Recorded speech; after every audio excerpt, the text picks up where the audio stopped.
Selamat siang, perkenalkan kami dari kelompok 2 ingin menyampaikan pemaparan materi dari kelompok kami. Perkenalkan, nama saya Grace Adelina Pangaribuan. Saya Nabila Faryadiana. Saya Novita Wulandari. Saya Rani Raya.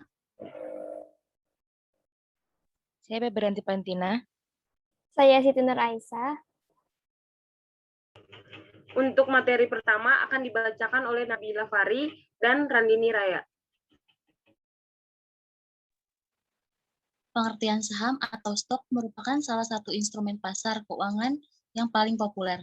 Menerbitkan saham merupakan salah satu pilihan perusahaan kita memutuskan untuk pendanaan perusahaan. Pada sisi yang lain, saham merupakan instrumen investasi yang banyak dipilih para investor karena saham mampu memberikan tingkat keuntungan yang menarik. Saham dapat didefinisikan sebagai tanda penyertaan modal seseorang atau pihak badan usaha dalam suatu perusahaan atau perseroan terbatas. Dengan menyertakan modal tersebut, maka pihak tersebut memiliki klaim atas pendapatan perusahaan, klaim atas aset perusahaan, dan berhak hadir dalam rapat umum pemegang saham atau RUPS. Pada dasarnya, ada dua keuntungan yang diperoleh investor dengan membeli atau memiliki saham. Yang pertama, dividen. Dividen merupakan pembagian keuntungan yang diberikan perusahaan dan berasal dari keuntungan yang dihasilkan perusahaan.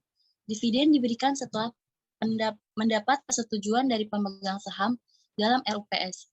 Jika seorang pemodal ingin mendapatkan dividen, maka pemodal tersebut harus memegang saham tersebut dalam kurun waktu yang relatif lama, yaitu hingga kepemilikan saham tersebut berada dalam periode di mana diakui sebagai pemegang saham yang berhak mendapatkan dividen. Yang kedua adalah capital gain. Capital gain merupakan selisih antara harga beli dan harga jual. Capital gain terbentuk dengan adanya aktivitas perdagangan saham di pasar sekunder. Misalnya, investor membeli saham ABC dengan harga per saham 3.000, kemudian menjualnya dengan harga 3.500 per saham. Yang berarti, pemodal tersebut mendapatkan capital gain sebesar 500 untuk setiap saham yang dijualnya. Sebagai instrumen investasi, saham memiliki resiko. Antara lain yang pertama, capital loss. Capital loss merupakan kebalikan dari capital gain, yaitu suatu kondisi di mana investor menjual saham lebih dari harga beli. Misalnya saham PT XYZ yang dibeli dengan harga 2.000 per saham, kemudian harga saham tersebut mengalami penurunan hingga mencapai 1.400 per saham. Karena takut harga saham tersebut akan terus turun, investor menjual harga 1.400 tersebut sehingga mengalami kerugian sebesar 600 per saham. Yang kedua, risiko likuidasi. Perusahaan yang sahamnya dimiliki dinyatakan bangkrut oleh pengadilan atau perusahaan tersebut dibubarkan. Dalam hal ini, hak klaim dalam pemegang saham mendapat prioritas terakhir setelah seluruh kewajiban perusahaan dapat dilunasi atau dari hasil penjual kekayaan perusahaan. Jika masih mendapat sisa dari hasil penjualan kekayaan perusahaan tersebut, maka sisa tersebut dibagi secara proporsional kepada seluruh pemegang saham. Namun, jika tidak terdapat sisa kekayaan perusahaan, maka pemegang saham tidak akan memperoleh hasil dari likuidasi tersebut. Klasifikasi sektor dan subsektor. Mulai tanggal 25 Januari 2021, BEI mengimplementasikan klasifikasi baru atas sektor dan industri perusahaan tercatat yang bernama Indonesia Stock Exchange Industrial Classification atau IDX-IC. Adapun 12 sektor tersebut yaitu energi. Sektor energi mencakup perusahaan yang menjual produk dan jasa terkait dengan ekstraksi energi yang mencakup energi tidak diterbarukan atau fossil fuels, sehingga pendapatannya secara langsung dipengaruhi oleh harga komoditas energi dunia, seperti perusahaan pertambangan, minyak bumi, gas alam, dan batu bara. Yang kedua, barang baku. Industri barang baku mencakup perusahaan yang menjual produk dan jasa digunakan oleh industri lain sebagai bahan baku untuk memproduksi barang final, seperti perusahaan yang produksi barang kimia, material konstruksi, wadah dan kemasan, dan pertambangan logam. Yang ketiga, perindustrian. Industri perindustrian mencakup perusahaan yang menjual produk dan jasa secara umum dikonsumsi oleh industri, bukan oleh konsumen. Produk dan jasa dihasilkan merupakan produk dan jasa final dan bukan produk yang harus diolah lagi seperti bahan baku. Industri ini mencakup produsen barang kedirgantaraan, pertahanan produk bangunan, dan produk kelistrikan. Yang keempat, barang konsumen primer. Industri barang konsumen primer mencakup perusahaan yang melakukan produksi atau distribusi produk dan jasa yang secara umum dijual pada konsumen, namun tetapi untuk barang yang bersifat antisiklis atau barang primer atau dasar, sehingga permintaan barang dan jasa ini tidak dipengaruhi pertumbuhan ekonomi, seperti perusahaan retail barang primer, toko makanan, toko obat-obatan, dan supermarket. Yang kelima, barang konsumen non-primer. Industri barang konsumen sekunder mencakup perusahaan yang melakukan produksi atau distribusi produk dan jasa secara umum dijual pada konsumen, namun tetapi untuk barang yang bersifat siklis atau barang sekunder sehingga permintaan barang dan jasa ini berbanding lurus dan dengan pertumbuhan ekonomi. Seperti mobil penumpang dan komponennya, barang rumah tanggal tahan lama atau durable, pakaian, sepatu atau barang tekstil. Yang keenam, kesehatan. Industri kesehatan mencakup perusahaan yang menyediakan produk dan layanan kesehatan seperti produsen, peralatan, dan perlengkapan kesehatan.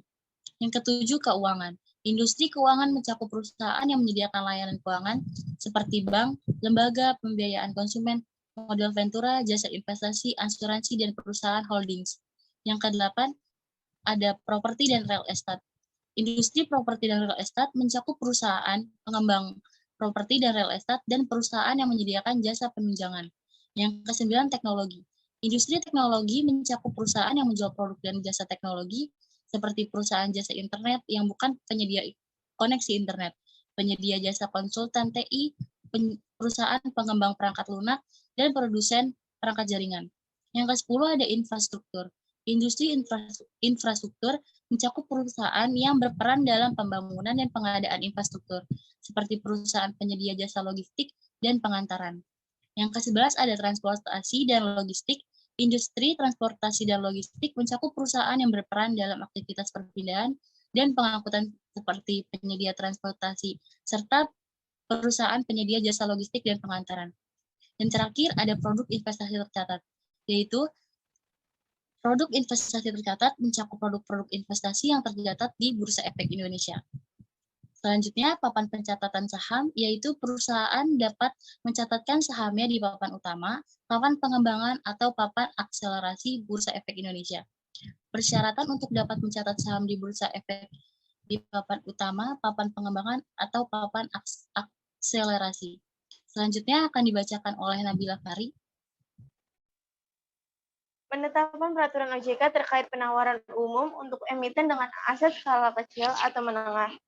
Pada tahun 2017, OJK telah memberlakukan POJK nomor 53/POJK 04/2017 tentang pernyataan pendaftaran dalam rangka penawaran umum dan penambahan modal dengan memberikan hak memesan efek terlebih dahulu oleh emiten dengan aset skala kecil atau emiten dengan aset skala menengah. Yang kedua ada karakteristik perusahaan dengan aset skala kecil dan menengah. Perusahaan dengan aset skala kecil dan menengah memiliki karakteristik tersendiri, sehingga perlu diatur secara khusus baik dari aspek persyaratan, kewajiban, dan sanksi. Target calon perusahaan tercatat di papan akselerasi. Target calon perusahaan tercatat di papan akselerasi adalah perusahaan dengan aset skala kecil atau menengah yang penggolongannya telah diatur dalam POJK nomor 53/POJK 04/2017. Manfaat dari papan akselerasi adalah yang pertama ada mekanisme pencatatan. Yang kedua, ketentuan dan syarat pencatatan. Selain di papan utama dan papan pengembangan, saat ini calon perusahaan mencatat sahamnya di papan akselerasi. Berikut beberapa kemudahan untuk mencatat di papan akselerasi dibandingkan dengan papan utama dan papan pengembangan. Persyaratan lain yang wajib dipenuhi oleh perusahaan tercatat yang diatur oleh peraturan OJK, yaitu ada biaya pencatatan. Bursa Efek menetapkan biaya pencatatan yang lebih rendah untuk mencatat di papan akselerasi. Yang kedua ada perpindahan papan. Perusahaan yang tercatat di papan akselerasi akan berpindah ke papan pengembangan atau papan utama atas pertimbangan bursa. Ketika sudah memenuhi ketentuan syarat percatatan di papan pengembangan atau papan utama, dan sudah tidak memenuhi kriteria perusahaan aset skala kecil dan menengah menurut POJK 53.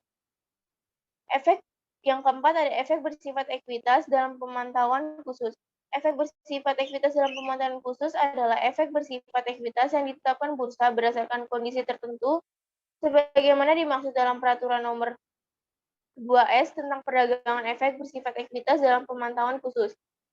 Salah satu mekanisme perlindungan investor yang ada di bursa adalah pengenaan suspensi dan sanksi kepada perusahaan tercatat. Perdagangan saham perusahaan tercatat yang memenuhi kriteria tertentu dihentikan sementara sampai kondisi tertentu. Hal ini dilakukan agar investor dapat memiliki informasi yang lengkap dan waktu yang memadai untuk mengambil keputusan investasinya. Namun selama suspensi investor yang memiliki saham tersebut tidak bisa menjual di bursa, di sisi lain pihak investor dengan risk appetite tinggi yang ingin membeli saham tersebut. Maka dari itu dibutuhkan mekanisme untuk memenuhi kebutuhan kedua belah pihak. Manfaat untuk investor itu ada yang pertama meningkatkan perlindungan investor, yang kedua meningkatkan transparansi dalam berinvestasi, yang ketiga mengakomodasi kebutuhan investor yang lebih luas. Untuk perusahaan tercatat itu ada yang pertama meningkatkan likuiditas transaksi saham, yang kedua lebih memperhatikan kinerjanya, yang ketiga memberikan waktu lebih untuk memperbaiki kinerjanya sebelum sahamnya terkena suspensi. Ada beberapa kriteria yang menyebabkan suatu saham dapat masuk ke dalam efek bersifat ekuitas. Dalam pemantauan khusus yaitu harga rata-rata saham selama 6 bulan terakhir di pasar reguler kurang dari Rp51. Laporan keuangan auditan terakhir mendapatkan opini tidak menyatakan pendapat. Disclaimer. Tidak membukukan pendapat atau tidak terdapat perubahan pendataan pada laporan keuangan auditan dan atau laporan keuangan interim terakhir dibandingkan dengan laporan keuangan yang disampaikan sebelumnya. Untuk perusahaan tercatat yang saat ini bergerak dalam bidang usaha pertambangan mineral dan batu bara yang telah melaksanakan tahap operasi produksi namun belum sampai tahapan penjual atau yang belum memulai tahapan operasi produksi. Yang kedua adalah merupakan induk perusahaan yang memiliki perusahaan terkendali yang bergerak di bidang mineral dan batu bara yang telah melaksanakan tahap operasi produksi namun belum sampai ke tahap penjualan atau yang belum memulai tahapan operasi produksi pada akhir bulan buku keempat, sejak tercatat di bursa, belum memperoleh pendapatan dari kegiatan usaha utama. Memiliki ekuitas negatif pada laporan keuangan terakhir. Tidak memenuhi persyaratan untuk dapat tetap tercatat di bursa sebagaimana diatur dalam Peraturan Nomor 1A tentang pencatatan saham dan efek bersifat ekuitas selain saham yang diterbitkan oleh perusahaan tercatat, untuk perusahaan tercatat yang sahamnya tercatat di papan utama atau di papan pengembangan. Memiliki likuiditas rendah dengan kriteria nilai transaksi rata-rata harian saham kurang dari 5 juta dan volume transaksi rata-rata harian saham kurang dari 10.000 saham selama 6 bulan terakhir di pasar reguler. Dalam kondisi dimohonkan penundaan kewajiban pembayaran utang PKPU atau dimohonkan pilot. Memiliki anak perusahaan yang kontribusi pendapatannya material bagi perusahaan tercatat dan anak perusahaan tersebut dalam kondisi dimohonkan PKPU atau dimohonkan pilot. Dikenakan penghentian sementara perdagangan efek selama lebih dari 1 hari bursa yang disebabkan oleh aktivitas perdagangan dan atau kondisi lain yang ditetapkan oleh bursa setelah memperoleh persetujuan atau perintah dari otoritas jasa keuangan. Mekanisme perdagangan. Seluruh ketentuan perdagangan efek bersifat ekuitas dalam pemantauan khusus mengacu pada Peraturan Nomor 2S tentang perdagangan efek bersifat ekuitas dalam pemantauan khusus. Perdagangan efek bersifat ekuitas dalam pemantauan khusus sama dengan perdagangan saham lainnya kecuali terkait ketentuan auto rejection. Notasi khusus. Notasi khusus adalah huruf tambahan yang diberikan di belakang kode perusahaan tercatat yang mengalami kondisi tertentu sebagaimana dimaksud dalam Surat Edaran Nomor SE 0017/BEI/07/2021 perihal penambahan tampilan informasi notasi khusus pada kode perusahaan tercatat. Hal ini merupakan salah satu upaya meningkatkan perlindungan terhadap investor. Untuk materi selanjutnya akan dibacakan oleh Grace Adelina dan Novita Wulandari.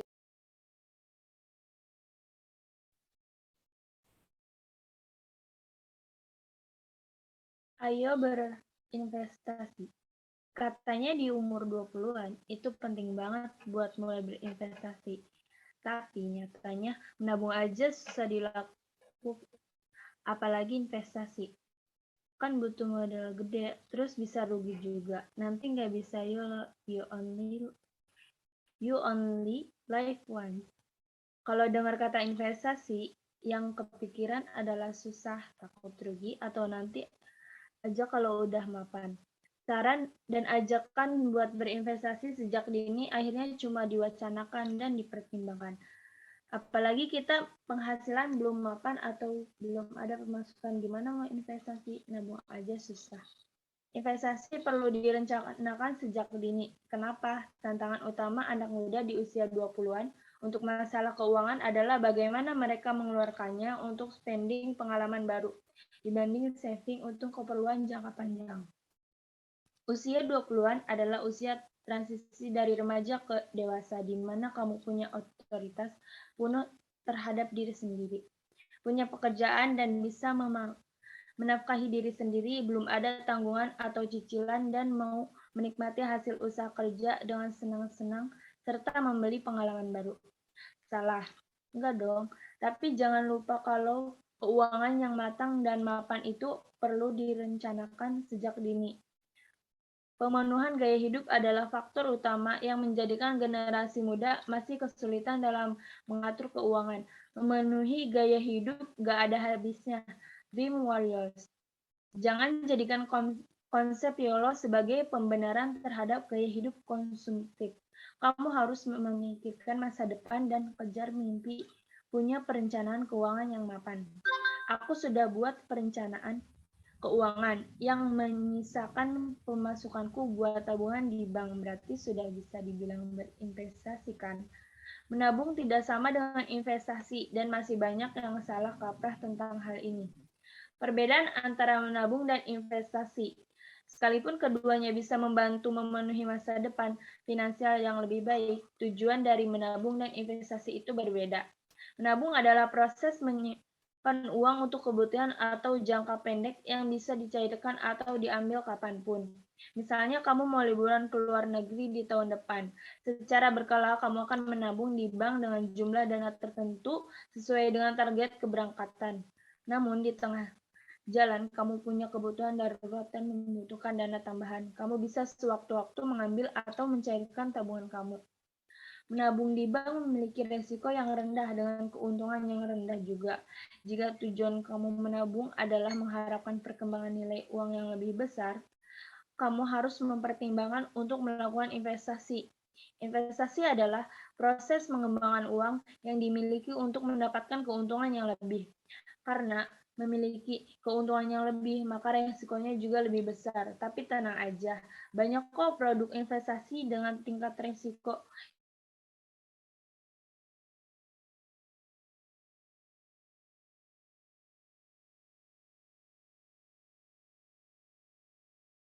Investasi adalah perencanaan keuangan yang sifatnya jangka panjang dan butuh proses serta waktu untuk mencairkannya.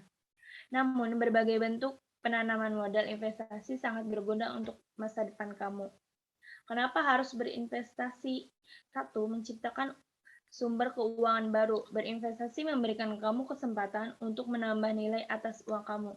Ketika dana investasi kamu menghasilkan bunga, bunga itulah yang menjadi keuntungan kamu. Beda halnya dengan menabung, di mana uang kamu hanya akan diam di bank dan tidak menambah nilai. 2. Kamu bisa kejar mimpi.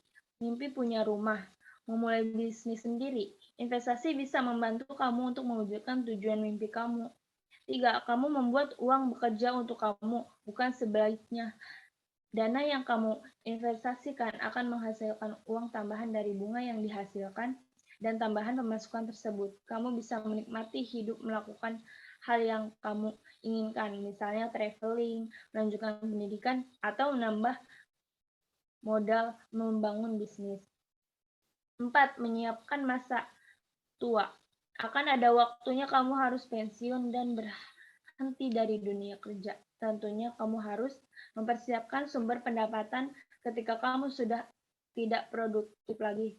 Kalau kamu melakukan investasi dari muda, dana investasi dan keuntungan bisa kamu nikmati ketika kamu pensiun nanti. Nilai uang kamu akan terus bertambah seiring berjalannya waktu. Selanjutnya akan dibacakan oleh Grace Adelina. Mau sih coba investasi, tapi katanya ribet ngejalaninnya, terus banyak penipuan dari investasi bodong yang rugi sampai jutaan rupiah. Jadi ragu buat mulainya. Banyak pemula yang masih ragu untuk memulai berinvestasi karena berbagai isu dan persepsi yang sebenarnya juga belum tentu benar. Padahal investasi hadir menawarkan kemudahan dalam mengatur keadaan finansial seseorang dan mengantisipasi hal-hal yang nggak diinginkan dalam hidup. Selama kita paham instrumen maupun keuntungan dan kerugian yang dihasilkan dalam berinvestasi, kita nggak perlu khawatir untuk memulainya. Beberapa mitos tentang investasi. Pertama, investasi itu harus punya modal besar. Faktanya, investasi bisa dilakukan dari angka 100.000, yaitu reksadana. Bisa jadi pilihan investasi awal sebagai pemula. 2. Investasi itu resikonya besar. Tingkat resiko dalam berinvestasi dapat diatur berdasarkan jenis produk yang diinvestasikan. Semakin tinggi resiko yang diambil, semakin tinggi pula keuntungan yang bisa diraih. 3. Banyak penipuan dalam investasi. Banyak kabar di media mengenai investasi bodong yang berujung penipuan sebagai investor pemula. Kamu disarankan untuk memilih pengelola investasi yang sudah terbukti dan terdaftar di OJK, sehingga memiliki keabsahan dalam hukum dan undang-undang. Jangan percaya kalau diiming-imingi janji yaitu keuntungan tinggi dalam waktu singkat, karena investasi itu sifatnya maraton dan jangka panjang. 4. Mulai investasi itu ribet. Enggak. Sekarang banyak perusahaan vintage, finansial teknologi, dan marketplace. Cukup dengan menanamkan dana seminimum mungkin dan dapat dicairkan kapan saja. Ditambah lagi informasi mengenai investasi sudah banyak, mulai dari jenisnya, cara memulainya, baik buruknya, mitos dan fakta seperti yang saya jabarkan. Kamu cukup merubah persepsi dan yakin bahwa apa yang diinvestasikan akan memberikan hasil yang menguntungkan. Bagaimana cara memulai investasi? Setiap jenjang usia mempunyai kebutuhan dan tuntutan finansial yang berbeda-beda. Oleh karena itu, pemilihan produk investasi harus cermat dilakukan sesuai dengan usia dan kebutuhan. Sebagai investor pemula, kamu bisa melakukan 3 hal ini. 1. Menyusun rencana dan tujuan jangka panjang. Dengan mengetahui kapan kamu ingin mendapatkan keuntungan, kamu akan tahu berapa dana yang harus dikeluarkan dan jenis produk investasi apa yang harus kamu ambil. 2. Aturan besaran dana yang diinvestasikan. Presentasi besaran dana yang dapat dikeluarkan untuk investasi berkisar dari 20% sampai dengan 40% dari pendapatan yang didapat. Kamu harus pastikan bahwa kebutuhan primer sudah tercukupi sebelum melakukan investasi. 3. Pilih produk investasi sesuai tujuan keuangan. Pilih produk investasi dengan resiko yang sesuai dengan karaktermu dan kesanggupan dan danamu. Menurut Felixandro Rubi, seorang entrepreneur muda sekaligus mentor kerja mimpi, ada 2 jenis investasi untuk pemula bagi generasi milenial. Pertama, investasi aset nyata atau aset wujud nyata di luar sektor keuangan, seperti emas, tanah, hingga properti seperti apartemen untuk disewakan kembali. Kedua, aset finansial di sektor keuangan di mana ada komitmen untuk meningkatkan aset pada surat-surat berharga yang diterbitkan oleh penerbitnya. Contohnya seperti saham, deposito, obligasi. Jenis investasi yang cocok untuk anak muda. 1. Emas. Sampai sekarang, investasi emas masih menjadi investasi yang populer di masyarakat. Emas pun cocok untuk para investor yang memiliki preferensi faktor risiko rendah dan tahan terhadap laju inflasi. Jika dibandingkan dengan investasi lainnya, investasi emas tergolong sebagai investasi yang mudah dicairkan. 2. Deposito berkala. Investasi deposito cocok untuk investor pemula yang masih mencari risiko kerugian rendah. Walaupun kelihatannya sama seperti tabungan, tapi deposito punya pilihan jangka waktu tertentu sehingga uang yang disimpan tidak bisa dicairkan sebelum jatuh tempo. Bunga yang diberikan oleh pihak bank juga biasanya lebih tinggi dibandingkan tabungan biasa, sehingga bisa menjadi pilihan investasi yang menguntungkan. 3. Reksadana. Investasi ini pasti sering kamu dengar karena cocok untuk investor yang punya modal kecil yang dapat dilakukan mulai dari 50.000. Di investasi reksadana ini, dana investasi yang terkumpul dari para investor akan dikelola oleh manajer investasi. Resiko kerugian ataupun keuntungan yang didapatkan akan dibagi secara rata kepada seluruh investor. Besar kecilnya keuntungan ataupun resiko yang didapatkan tergantung dari jenis reksadana yang dipilih. Jadi pastikan untuk memilih perusahaan investasi yang tepat sejak awal, di mana perusahaan tersebut telah memiliki reputasi dan bisa diandalkan. 4. Surat berharga negara. Dikenal dengan surat utang negara, yaitu SUN. Investasi ini menjadi salah satu instrumen investasi yang cukup diminati masyarakat. SUN tidak hanya memberi keuntungan untuk kepentingan negara, tapi menguntungkan para investor atau pembelinya, baik individu maupun perusahaan.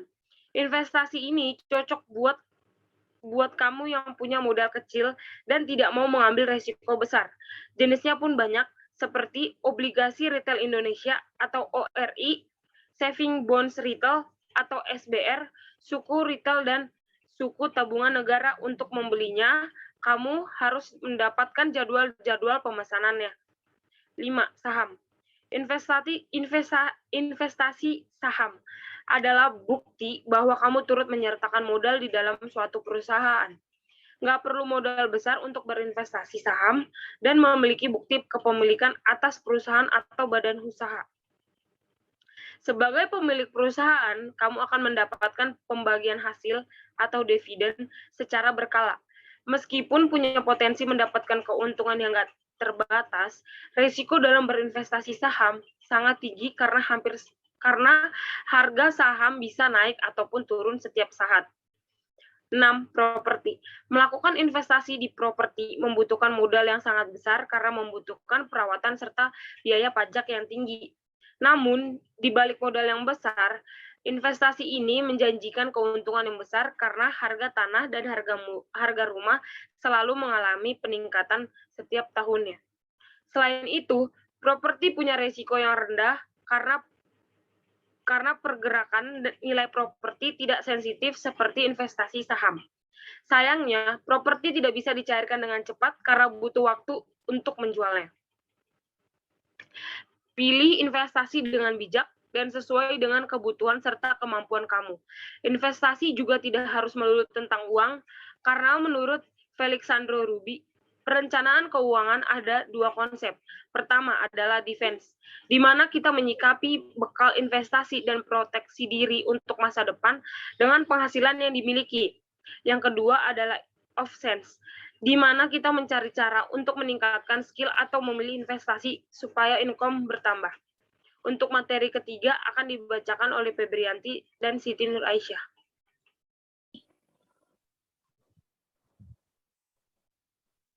Oke, untuk soal yang pertama, pada tanggal 7 Juli, Slot-in seorang kontraktor Mamer mengeluarkan secara tunai 40.000 lembar saham biasa pari $25 dengan harga $40.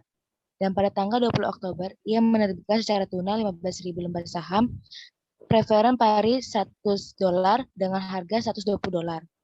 Untuk pertanyaan yang pertama itu, buatlah jurnal untuk tanggal 7 dan tanggal 20 Oktober.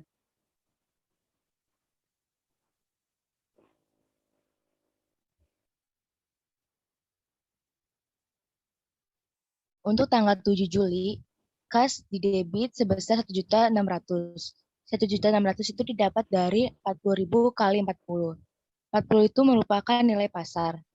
Dan kemudian di kredit ada common stock sebesar 1 juta. 1 juta didapat dari 40.000 kali 25. Dan paid in capital in excess of par common stock di kredit sebesar 600. Didapat dari selisih cash dan common stock yaitu 1.600.000 dikurang 1 juta sama dengan 600. Untuk tanggal 20 Oktober, cash di debit sebesar 1.800.000 dan di kredit preference stock 1.500.000. Paid in capital in excess of per preference stock di kredit sebesar 300.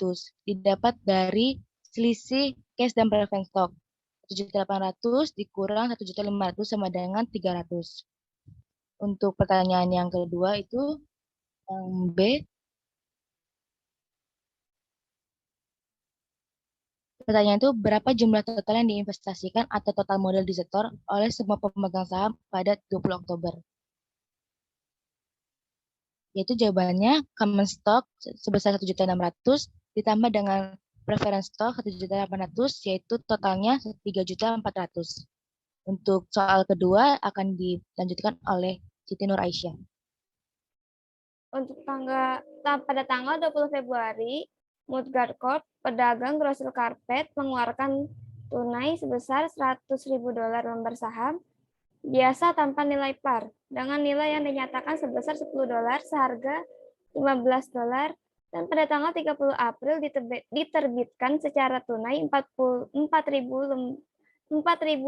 lembar saham preferen dari $25 dengan harga $30. Soalnya yang pertama itu, buatlah jurnal untuk tanggal 20 Februari dan 30 April dengan asumsi bahwa saham harus dikreditkan dengan nilai yang dinyatakan. Jawabannya itu, untuk tanggal 20 Februari itu, kas didebit sebesar $1.500.000, lalu di kreditnya itu ada common stock sebesar $1.000.000, lalu di kreditnya lagi ada paid in capital excess of state value sebesar $500.000. Lalu pada tanggal 30 Aprilnya itu ada kas di debit sebesar $120.000, di kreditnya ada preferred stock sebesar $100.000, lalu di kreditnya lagi ada paid in capital in excess of par preferred stock sebesar $20.000. Lalu untuk soal kedua itu, berapa jumlah total yang diinvestasikan, total modal disetor oleh semua pemegang saham per April pada tanggal 30. Itu jawabannya common stock sebesar $1.500.000 dan preferred stock sebesar $120.000 ditambah menjadi totalnya yaitu $1.620.000 yang menjadi jumlah untuk jawaban nomor B. Sekian pemaparan materi dan penjelasan soal dari kelompok kami. Selebihnya mohon maaf bila ada kesalahan. Terima kasih.